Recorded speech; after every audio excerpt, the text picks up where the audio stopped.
welcome CJ. Hi. Good afternoon. How are you feeling after the fantastic lunch, gelato, and coffee? Yeah, I think that's how you felt, like, it's acting on you.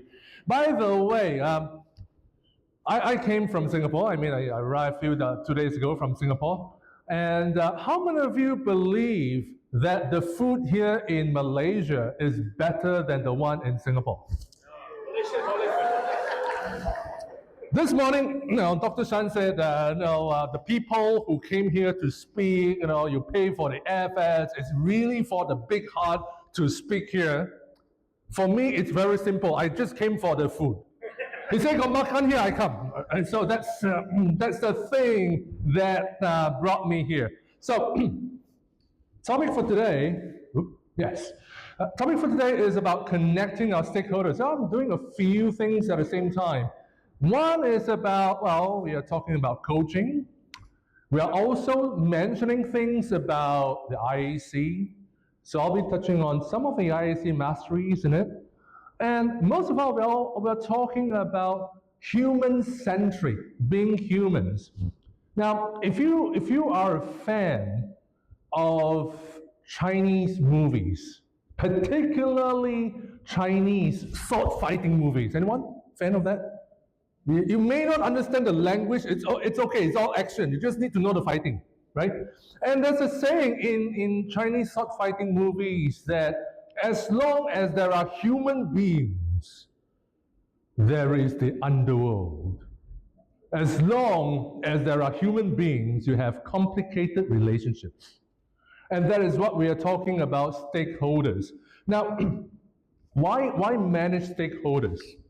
How many of you work in an organization, your daily work? How many of you work in an organization that has more than 10 people? Anyone? Then only? Okay, great. So the moment you have more than 10 people, somehow we need to find a way to work with the other 9 people, yeah? And also, there's an African saying that if you want to do things quickly, if you want to complete things fast, go alone. If you want to do things over a long time, you want to travel far, go as a team, go with others. So you're going to work with different stakeholders. Now, how I feel about managing stakeholders, it's one thing to manage the stakeholders in your own company. It's a totally different thing if you're managing stakeholders from different organizations. And that is part of my work as Global Membership Coordinator in the IAC. Because I'm really coordinating with people from China, from Malaysia, from Latin America, from the United States, and all over. And this saying is true. You can make happy, you can please some of the stakeholders all of the time. Or you can please all stakeholders some of the time. But you can never please all stakeholders all of the time. Right, so you're managing stakeholders, that is a great adage, and then we are looking at how we can make that better. Now, in terms of stakeholders, before I go to the coaching part, let's talk a little bit about stakeholders. This is how we do what we call stakeholder mapping. So if you're looking at different stakeholders, people who may either help you achieve some things or sabotage you and make you fail in some things, those are all stakeholders. Anyone that has a stake or somehow influence the outcomes of what you want to do is a stakeholder. Now, we do the different versions of stakeholder mapping. This is one of them. So in terms of all the stakeholders, we kind of put them into 2 axes. One of them is are they particularly low influence or high influence? Can they influence things in your or against your favor? Or they don't really have much influence, right? We're not talking about influence in general, but influence in terms of the things that you want to do, right? The things that you want to get done. High influence or low influence. And of course, in terms of stakeholders, you have the people who really, really love you and support you and want to see you succeed. And there are people who don't quite want to support you. Well, you've got different types of people. And of course, in all stakeholders, if you're lucky enough, you're fortunate enough, you got people what we call the champions. They're highly influential, and they can really make your thing successful, and they are really supportive of what you want to do. Maybe what you want to do is also aligned in their interests, in their goals, in their purpose. They really want to see you succeed, because by helping you succeed, they are also helping themselves. Right? So these are champions. And we also have people who kind of very highly supportive, but they don't have much of an influence. We call them helpers. Right? They are helpful. They don't have a lot of influence. They may spread the word around. They may help you to feed you with some information. They may give you some resources as well, but they don't really are able to push things if you really want someone to make it happen for you. So that's a helper. And of course, on the other hand, the people who are not so supportive of you, they are people who whine and complain a lot. They're not really highly influential. They probably will not kill anything, but they may frustrate you. They may be a source of some annoyance. They whine a lot. And last but not least, you have people who are highly influential, and they don't really like you. They are not supportive of you and are very highly influential. We call them Voldemort. Anyone Harry Potter fan? Yeah, that's the evil wizard. So how do we make sense of these situations? How do we handle all this?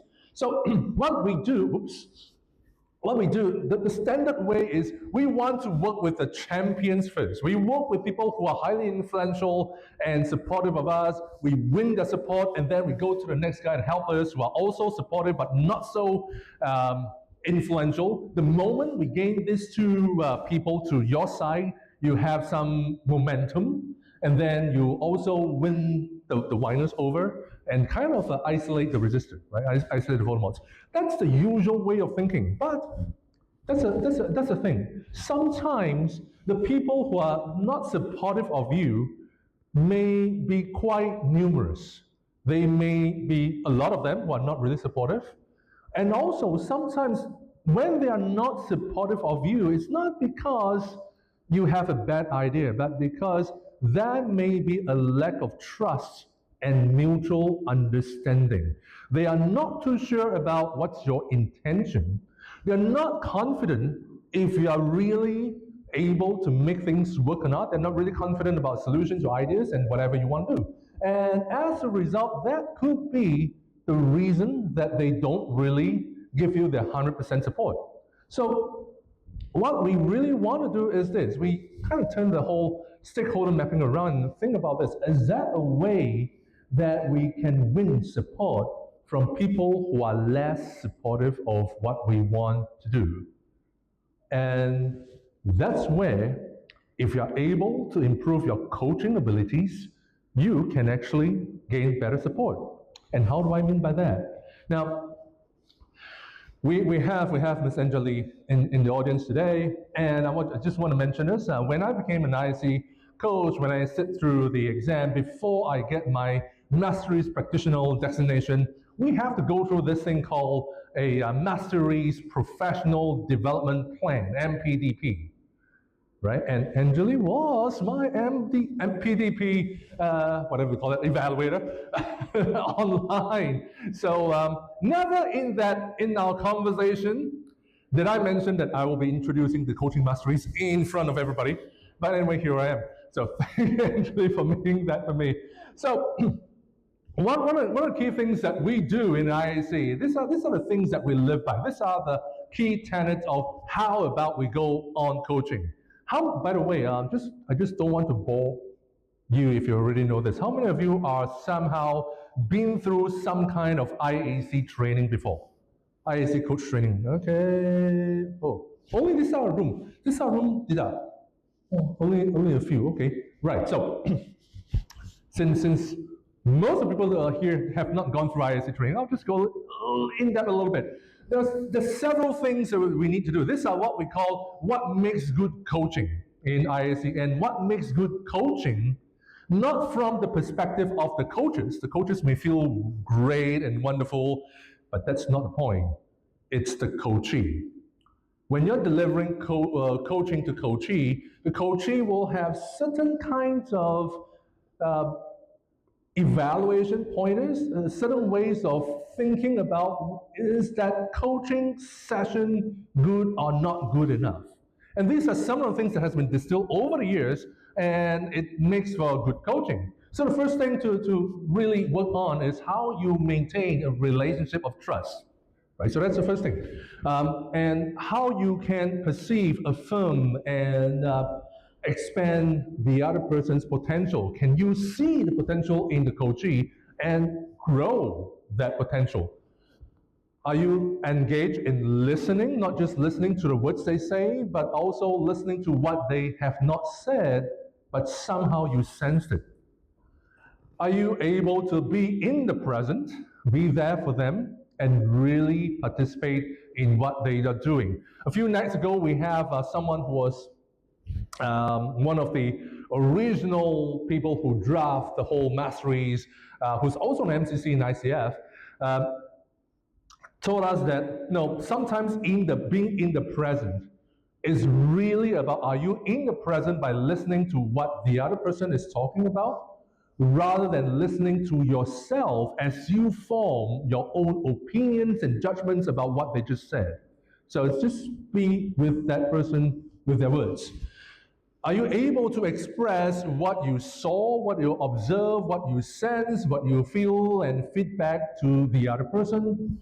Can you clarify? When someone says, this is what I want to do, are you able to ask them, right, when you succeed, how does it look like? What happens if you don't? How is this so important to you? So we want to know if that person is serious about what they're doing, or are they mistaken by thinking if they do A, they will get B, when actually they won't. Right? So it's about clarifying their intentions. Are we able to help them keep clear intentions? It's that the path that they want to go to. Are we able to generate or co-create more possibilities? Could there be more paths towards what they want to achieve that neither of us have thought of, but we can invite or co-create more possibilities in our coaching session? And last but not least, it's not just about taking the next step actions. It's about creating systems.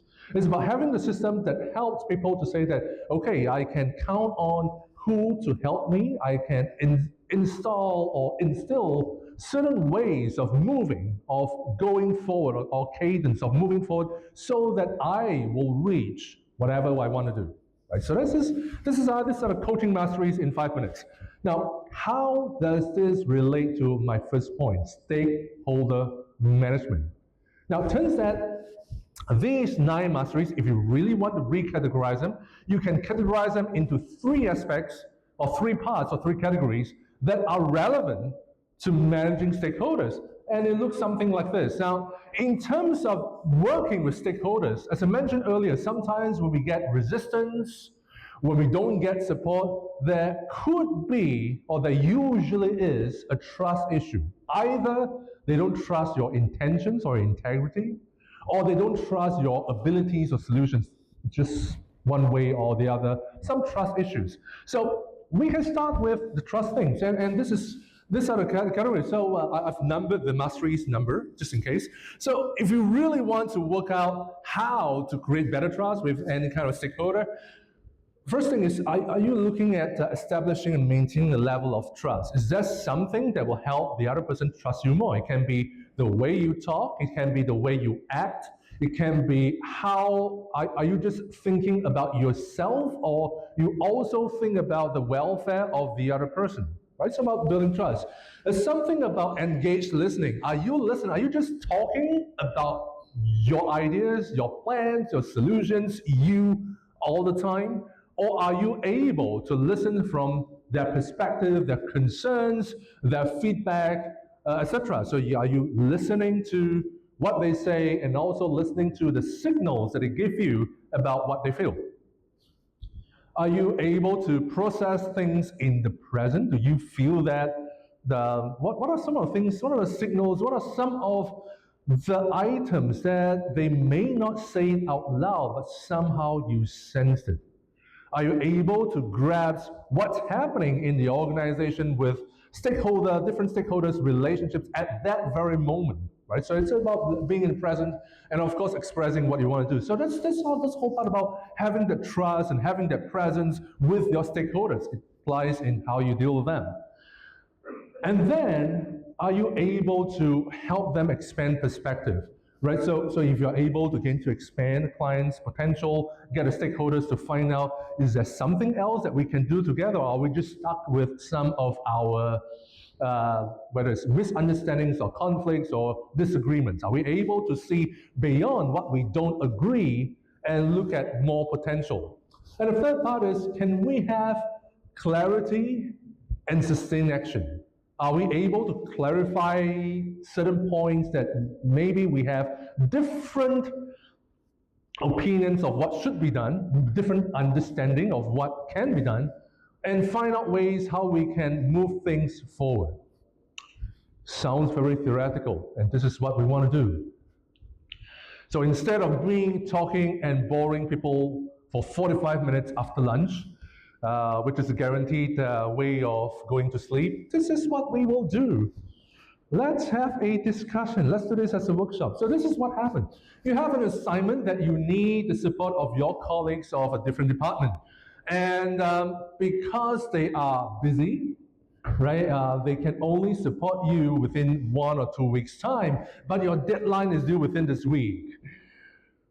What would you do? Okay, I'm going to give 3 minutes in your table. 3 minutes. By the way, does this happen to you in your working life? Anyone? Always. Thank you. So if it does happen, give me in your own table. 3 minutes, discuss, and later on we'll invite someone to run along with the mic, and we'll go in random and ask some of you to share with us how would you handle this situation. Can do? Boleh? All right, 3 minutes, discuss. So here, by the way, are we giving the slides? Because okay, this is what you do, right? The slides are in that computer.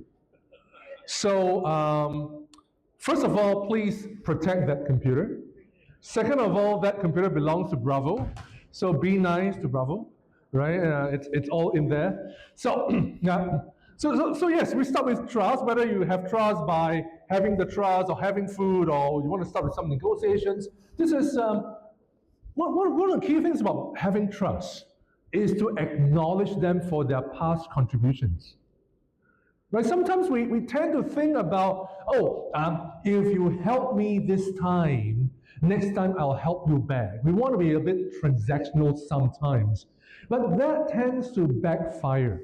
Right? It sounds transactional. And second thing, the risk of saying you help me this time, I help you next time, the biggest risk is the other person can say, I have helped you so many times in the past, I haven't seen you helping me back yet. Right? It may backfire very badly. So whatever it is, what you can do is to acknowledge the previous contributions, whether it's to you, to the company, to whoever. Thank them for what they do. Usually when you acknowledge people for their contributions, they tend to be nicer, right? Because you say nicer things about them in the first place. So you may want to also engage in that listening. So before you say, please, can you help me, please, listen to them. Now, when they say, we are very busy for the next 1 to 2 weeks, how do we mean by that? How busy is busy? Do they need to work around the clock, or is there some parts of the time that are still flexible? Or it could be, maybe we don't really need a lot of the time, but maybe we need to share some resources. So can we look into how the resources are being used and listen from their perspective? Right? So you can have some engaged listening. You can also process in the present by saying focus on solutions rather than mutual blaming. And so that's something about how you practice certain coaching masteries and engage with your stakeholders. And are we able to expand our perspective? So if are there certain things that are quick wins, as you mentioned? So you may not be able to do everything within this week. Could there be certain things that you can do first? It may not be the whole thing, but at least it's better than nothing. Right, so could that be quick wins? Can we co-brainstorm alternatives? It's like you're busy, I need things in an urgent, I need things now, but are we able to brainstorm something that we may not have thought of in the first place? Are we able to affirm the potential? Tell people that, I know, no, usually when such things happen, everyone in a company, everyone in the organization knows that you are the go-to person, you are the expert. Is there something else that you can think of? Can you come up with different alternatives? Let's brainstorm. Let's invent something, right? And of course, in terms of the first two parts, it's more of having that understanding and probably coming up with a solution. But the issue is, once you have the solution, someone or everyone needs to act this out. We need to have the cadence and do things. So are we able to have certain kinds of systematic way of saying, okay, this is what we agree. So tomorrow, this is what I do. The day after, this is what you do. The 2 days later, let's come together and check, are we on the right track, and then decide what else to do next. So you need to have some kind of system of following through. Right, so that's one part of it. Let's look for another case, right? So you have a customer requirement, but you believe the solution suggested by your boss was not able to meet those requirements. Your boss has got a bad temper. How many of you believe you have a nice boss here? Yeah? When you raise your hands, are your boss also in the same room? Right, so just checking, right? So in this case, your boss has a bad temper, right? And does not take in different suggestions quite easily. That kind of boss. But if you follow the boss's instructions and do it, and if it turns badly, you get the blame. That kind of boss, right? So I'm sure that's not your boss, but this is the case, right? And what would you do, right? So what would you do in this kind of situation? You have a boss that's slightly harder to manage. So it's a different thing where in the previous case, we assume that everybody are reasonable, we can build trust, we can brainstorm solutions, we can find ways of doing things out. But over here, what you have is someone who is not so agreeable and sometimes not very reasonable, who happens to also be a boss. How would you handle this situation? Right, so can we have another 3 minutes and have a discussion, and let's see how you can deal with such kind of bosses. Okay, so I don't know if I'll just repeat what Rita just mentioned. You let the boss know your way is one of the options. And the second part is, but we have other ways. Yeah. So, but we have other ways, and you can decide which one is a better way. Right? How many of you adopt that? Okay, right. So, and how come this? Okay, this part of the room. Can everybody just raise your hands for a while? I just want to test. It's like, is anything your arm, Rosa, or anything cannot raise hand? I just want to check my own system check, right? Right. Okay. Because at the end of the day, thank you. At the end of the day, we need to make sure that we got all speaker evaluations. Yeah, I know this part of the room will give me all top scores. This part of the room I don't know, like not very responsive. Just need to jaga more, right? So, right. So yes, you can say that this is one way, and there could be other ways. Or you can also say something like, I respect your vision and want to ensure we deliver exactly what the customers want. Instead of using the word but, the thing about the word but is it's not good or bad, it's just that the word but tends to cancel away everything that happens in front or before what the word but happens. So what we do is, instead of saying but, we use the word and. It means the same thing, but it feels differently. So we say something like, I respect your vision and want to ensure that we deliver exactly what the customer wants. And ask clarifying questions as in, no, by doing this, you sure this is what they want? Or we can ask clarify that, could there be other ways that will deliver what the customers really want? We can be staying, what I call processing in the present, being calm, not getting overly emotional, and present things to the boss. And make sure you have a clear intent. No, my goal is not about you, your idea, my idea. My goal is to help us succeed, not to undermine your plan. So this is what we really want to do. So that's something to let the boss know.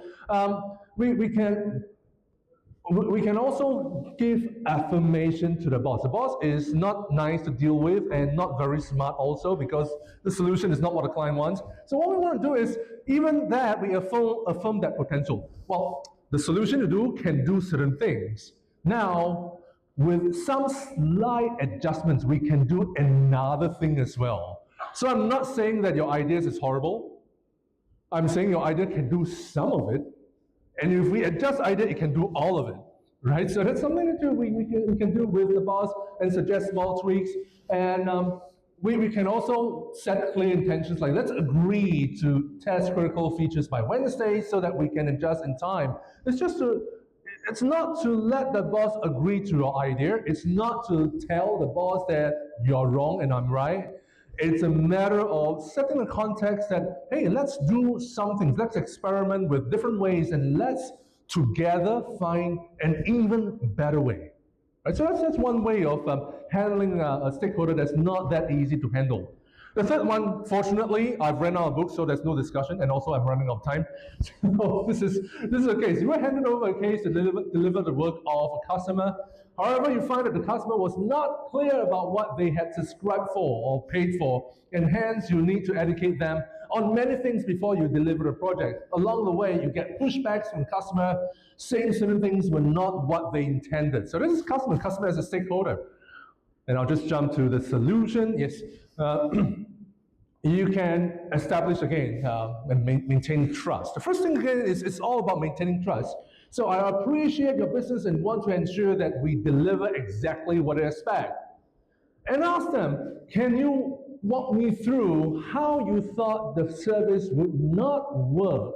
What are your concerns? Tell me. I'm not here to tell you what's right or wrong, but if you really have a concern, tell us. And then focus on the current needs, not about misunderstandings, and also expressing that my aim is to clarify so that we can move forward together, right? Your success is my priority, and so on and so forth. Now, all of these cases are with normal people.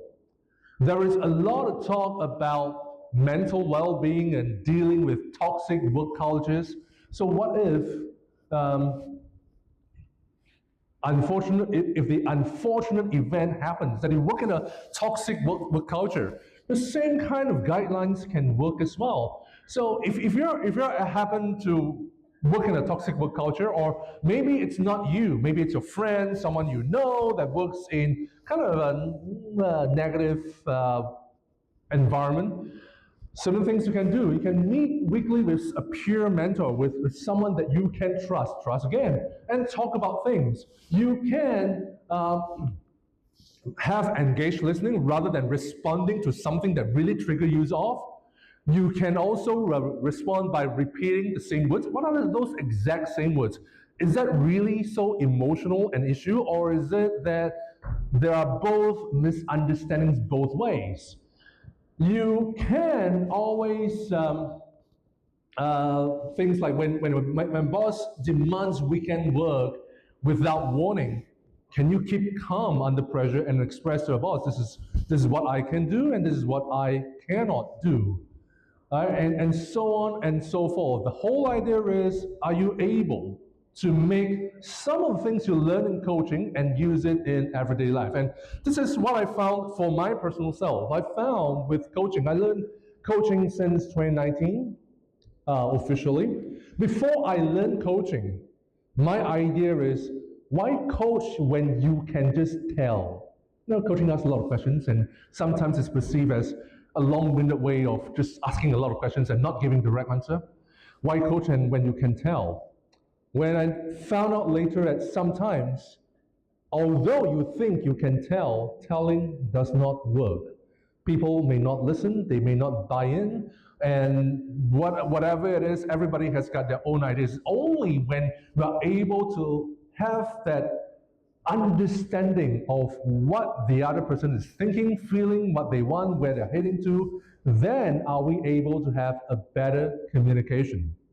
And coaching has helped me a lot personally in the sense of being more patient, more willing to see things from different perspectives, more willing to listen to different voices. And that has helped me in my navigation with stakeholders, with my family members, with my loved ones, and so on.